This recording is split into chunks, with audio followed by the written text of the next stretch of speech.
Welcome to Inside the Numbers, the RockDaisy sports performance podcast where we decode the data, science, and stories powering elite athlete development. I'm Ron McKeefery, and in every episode, I'll be diving deep with top strength conditioning coaches, sports scientists, and performance experts who are driving the game forward using tech, insight, and grit.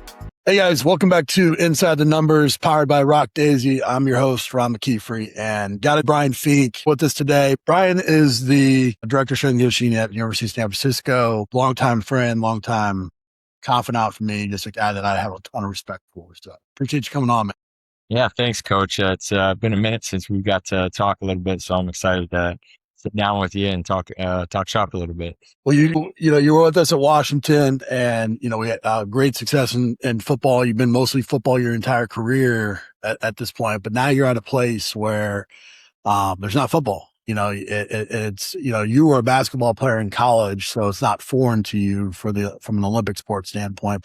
What was the biggest challenge of you going back to a non-football environment after you've been in one for so long? Yeah, I think the biggest piece is just with football, just feel like you're a part of something big, this big culture. Like it's just such a big entity that moves around. You got so many guys on the team, all the different positions, all the different position coaches, and there's just so many moving parts. But when you're doing it, you feel like you just engaged the whole time, where now with some of these, smaller sports, it's a little bit more like niche level training, finding ways to, maybe I'm going to take these 2-3 athletes this way and these 2-3 this way.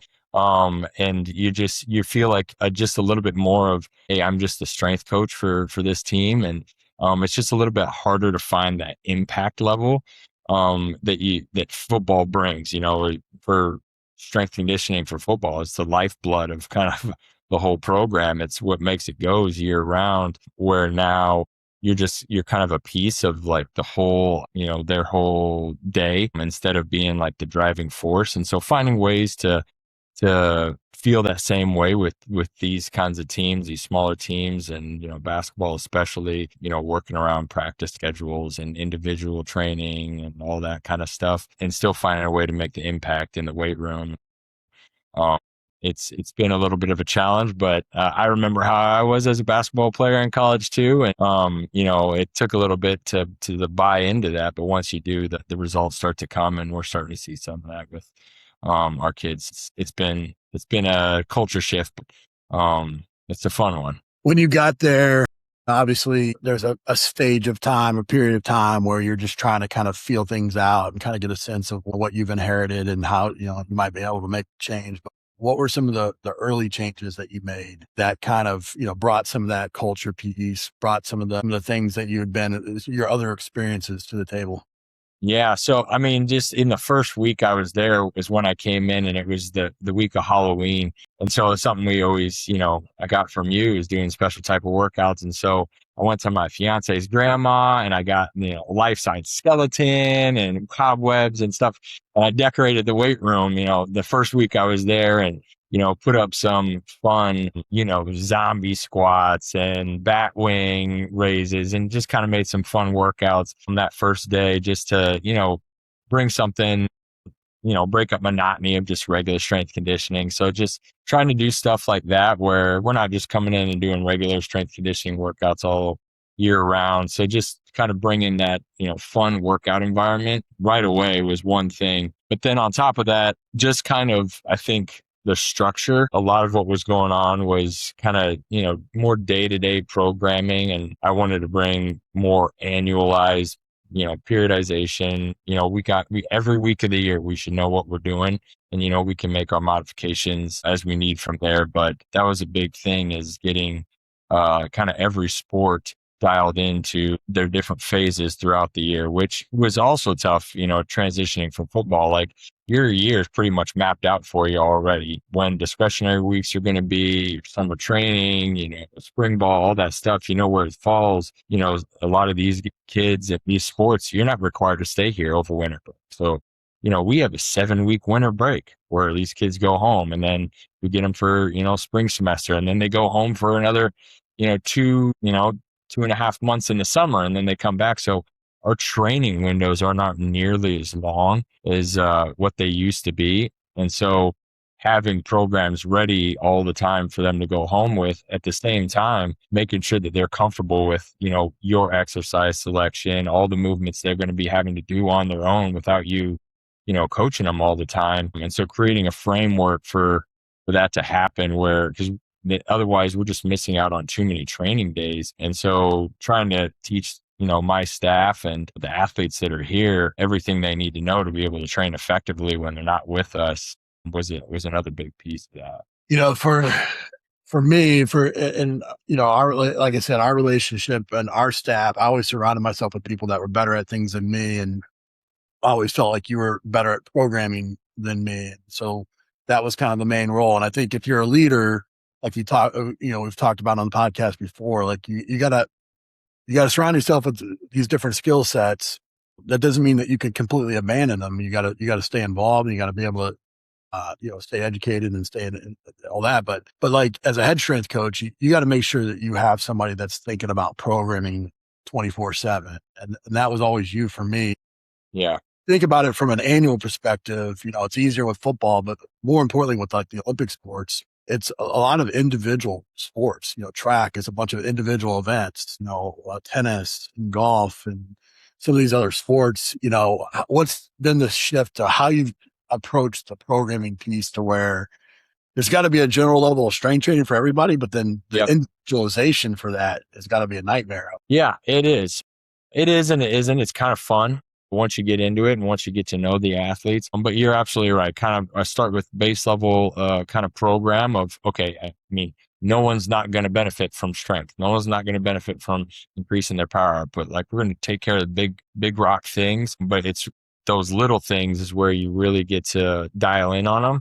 And for me, it's been trying to be as present at practices. That's where I kind of see like, okay, where are the gaps in their training? I got a female athlete where, she's on the ground all the time for basketball. It's like, okay, well, what am I seeing? Why is that happening? It's, she's not getting any knee drive. She's got her feet are plantar flex when she's moving around. So, introducing drills in the weight room in a controlled environment, getting her, more used to handling those types of things. So at the end of all my cards now, I got a developmental block. And so everyone's going to hit their big rock stuff.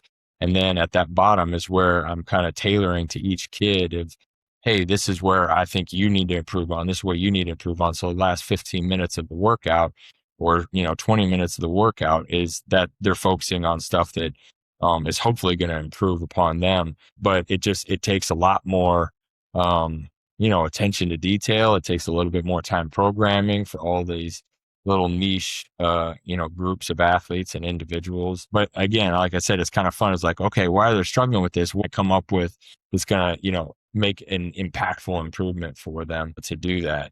So you've been a head strength coach, Eastern Michigan and what was the name of the school now? Briarcliff. Yeah. But it's been a back to going to the administrative side of things, right? Having to manage a staff, having to manage lead up and lead down. What are some of the things when you're dealing with, again, like a sport like track, where track operates like 5 different head coaches, and then you got, these other sports, right? How have you set up your structure or your communication method or plan to be able to touch and be able to get to as many practices, be able to have relationships with as many different coaches, so that you can affect change? Yeah. So we only got 3 strength coaches on staff here. So we're managing all those teams. But the first thing I did was, there's a primary for every sport has a primary strength coach, and then one of us is a secondary for all of them. And so what that allowed us to do was, if, we are doubled up on a day, but we do want to get out to practice. We do want to be around the coaches. We do want to be around the athletes when they're doing that kind of stuff. Having that secondary allowed us to be able to do that a little bit. It also became a big thing I wanted us to be able to sit in as many staff meetings as we could with all the different coaches. So being present in those meetings, which I don't think, was necessarily happening before, became a big thing too. We got us on the same page with athletic training and, head coach, what's the plan for the day, especially like a like cross country, where these 20 kids are going to be doing a double threshold day to day. So it's going to change dramatically what they're going to do in the weight room. And these 20 aren't. So they're not going to be lifting today at all. Um, I've been, taking over baseball, and it's been helpful for me. Like, the pitchers are a whole different animal. Like, you might have a different group of pitchers lifting all 5-6 days of the week. Having a guy that could cover those pitchers, when I'm traveling with basketball, like he's my secondary guy for that. Establishing those, so it's not a different coach every time that they come to the weight room, just because we do have to cover for each other so much. That was a big piece of that when I first got here. Yeah, I think that's the hardest part, right? Having the relationship built to where you can really, have those difficult conversations, because it's easy when you're like, oh, we all agree, but it's when things are to change, or at odds. You got to be able to have put in the time to be able to do it. Right. Well, it makes those difficult conversations easier when they feel that you're present and involved with everything that's going on with their sport, or vice versa too, for them to be able to come to you with things. This is, we talked a little bit off camera about this topic, and I just think it's an interesting topic for coaches, because you never know when like emergencies or crazy things are going to happen in the weight room.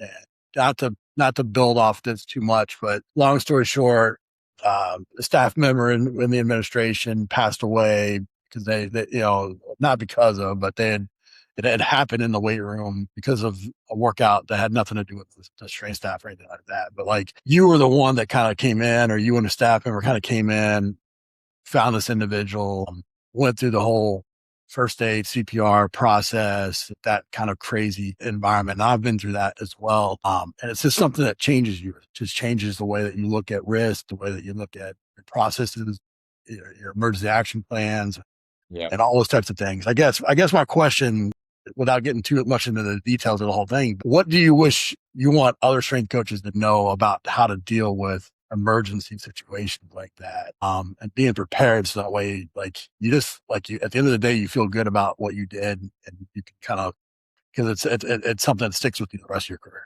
Yeah, absolutely. Well, first I'll start by saying, like, my assistant was the one that got there first, and he did everything absolutely the right way. I was on my way in, and he had given me a call, after the paramedics had got there, but he followed everything to a T.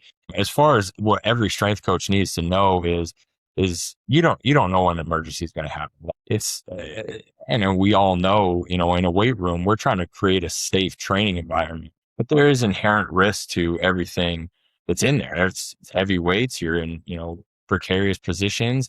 You never know what's going to happen. But this is one thing that, we did at Eastern Michigan was, where's our emergency action plan? And we would do a staff, and we did a walkthrough of, if this happens, a kid's going to get hit in the head and he goes down and there's blood. What's the next step? You're first strength coach on site. Like, what are you doing? What are the next steps? And going through kind of a mock scenario of those types of things, because it's one thing to, we're CPR certified. We know where the emergency action plan is posted somewhere. We know where the AED is somewhere.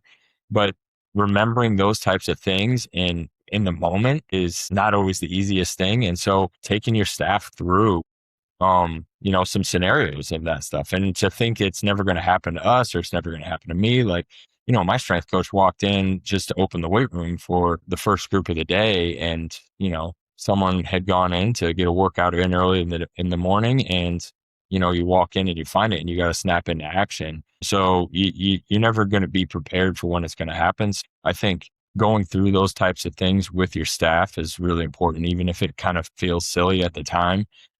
It's going to prepare you a little bit, even if you might freak out a little bit in the moment.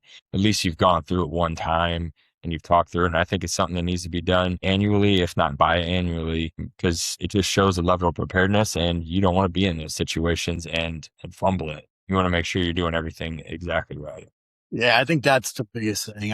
The situation I was in was that we had a player that had a long QT syndrome, which is something that it's going to cost somebody their life, regardless of where it happens. They had warmed up, came in, and fell out, and unfortunately passed away. We went through the entire process and cleared the weight room, brought the trainers in. We had paramedic, and all the stuff that you could possibly do. And even though you did it 100% right, you still feel like I could have done more. I wish I could have done more, and those types of things. So like the thing that I would say, just to add on to what Bryan is saying, is that like we care so much about these athletes and the people that we work with that if you want to make sure that you're at peace with everything that you could possibly have done. So that way you can kind of continue to do the job, because it's hard to go back in that way the next day. 100%.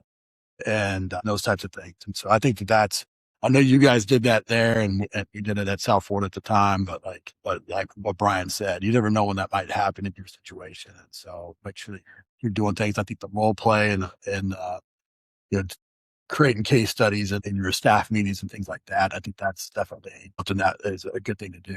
The last thing I kind of want to touch on with Bryan is we were talking about this again off camera, but being in this field for 20 plus years, 30 plus, 30 years or so, like you see the ups and downs, in betweens, the transitions, the hiring, the firings, the whole thing. But this is a profession that like, if you don't take care of yourself, your finances, your relationships, create stability around you, then you can find yourself in a pretty precarious situation pretty fast, And so I know, Bryan, you'd done a great job from Eastern as an assistant, really putting yourself in a position to be able to buy houses and keep rental properties and do things. But just what would you say to the young strength coach that's maybe in that spot that you were at Eastern you get your first job or first assistant job like that, what would you tell that person now to kind of make sure that they're prepared to handle this profession? I would say you need to start getting control of your financial situation as soon as you can. I didn't start doing it until I was about 28. And when I did, my life completely changed. I was able to get out of all my student loan debt. I was able to pay off my car. I was able to start putting a 6-month emergency fund aside for those types of things. And, there's a lot of great resources out there now with the internet. And Coach is the one that actually gave me a book about Total Money Makeover by Dave Ramsey. It's 7 steps in it. And I followed those steps to a T. And it set me up in a really good situation to even, when I moved to Seattle to be able to buy a house. I had enough money to be able to put down a down payment, buy a house. I still have that house now. I'm keeping it, rental property now. It's become another stream of income for me. So I think it just putting in, having your K come out of your check every month is good. And I think everyone should do that. But there are so many other ways that you need to get involved with your financial situation to get invested, to save money. And there's, like I said, there's tons of good resources out there. But in this job, it's a volatile job. Like a lot of times you're going to be connected to, the sport coach that you work for. And we talked about this off camera. It's not if you're going to get fired, it's when you're going to get fired. I was in a situation where it was literally the best situation in my career and still, lost the job. And if I hadn't set myself up to be able to handle those next 6 months where I was looking for my next opportunity, I would have had to sell my house. I would have, had to move back home with friends and family, and I wouldn't have been able to handle it. But because I had taken care of myself and my money over the last 10 years, I was able to, you're able to bridge those gaps that, unforeseen it could happen. And so educate yourself on that stuff. I didn't know anything when I first got into this. And now I know every different traditional rollover, Roth, IRA, HSA, which ones are taxable at what ages, what you can take out, all these different contributions. Like educate yourself on all those things, because just your money sitting back and not looking at your bank account or not knowing what's in there, that just not thinking about it is not going to save you. Like you need to get involved with it. And it's one thing that's served me really well in like the last decade of my career. And so as a young strength coach, like the sooner you can do that and get control of those types of things, you're going to have more peace of mind as you transition from job to job, because you never know what's coming next in this line of work. Yeah, it's so true. I think, I